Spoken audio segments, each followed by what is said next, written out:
All right. Welcome back to Reveal His Kingdom, where we're just reading the Bible every single day. Just the Bible.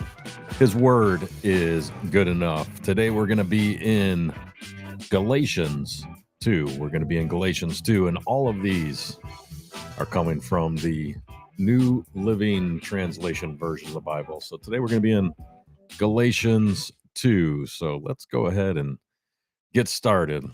Galatians 2. New Living Translation. Let's see what Paul is up to. The apostles accept Paul. Then 14 years later, I went back to Jerusalem again, this time with Barnabas, and Titus came along too. I went there because God revealed to me that I should go. While I was there, I met privately with those considered to be leaders of the church and shared with them the message I had been preaching to the Gentiles. I wanted to make sure that we were in agreement for fear that all my efforts had been wasted and I was running the race for nothing. And they supported me and did not even demand that my companion Titus be circumcised, though he was a Gentile. Even that question came up only because of some so called believers there, false ones really, who were secretly brought in. They sneaked in to spy on us and take away the freedom we have in Christ Jesus. They wanted to enslave us and force us to follow their Jewish regulations. But we refused to give in to them for a single moment. We wanted to preserve the truth of the gospel message for you. And the leaders of the church had nothing to add to what I was preaching. By the way, their reputation as great leaders made no difference to me, for God has no favorites. Instead, they saw that God had given me the responsibility of preaching the gospel to the Gentiles, just as he had given Peter the responsibility of preaching to the Jews. For the same God who worked through Peter as the apostle to the Jews also worked through me as the apostle to the Gentiles. In fact, James, Peter, and John, who were known as pillars of the church, recognized the gift God had given me, and they accepted Barnabas as me as their co-workers.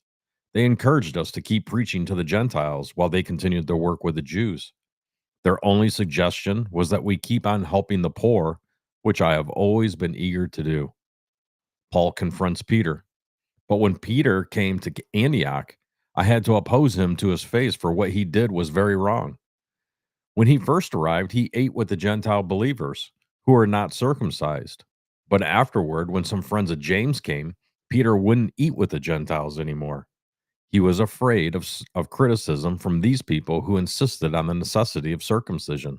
As a result, other Jewish believers followed Peter's hypocrisy, and even Barnabas was led astray by their hypocrisy. When I saw that they were not following the truth of the gospel message, I said to Peter in front of all the others, "Since you, a Jew by birth, have discarded the Jewish laws and are living like a Gentile, why are you now trying to make these Gentiles follow the Jewish traditions? You and I are Jews by birth, but not sinners like these Gentiles. Yet we know that a person is made right with God by faith in Jesus Christ, not by obeying the law. And we have believed in Christ Jesus so that we might be made right with God because of our faith in Christ, not because we have obeyed the law. For no one will ever be made right with God by obeying the law.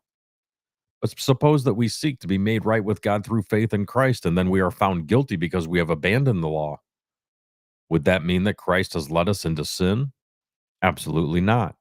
Rather, I am a sinner if I rebuild the old system of law I already tore down. For when I tried to keep the law, it condemned me. So I died to the law.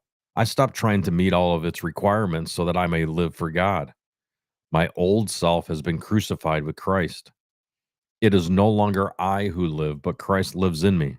So I live in this earthly body by trusting in the Son of God who loved me and gave himself for me. I do not treat the grace of God as meaningless. For if keeping the law can make us right with God, then there was no need for Christ to die. This is Galatians chapter 2 from the New Living Translation. Just his word. His word is good enough. Just the Bible, revealing his kingdom, knowers of truth, built for eternity, saved by grace through faith. Jesus Christ is King of kings and Lord of lords.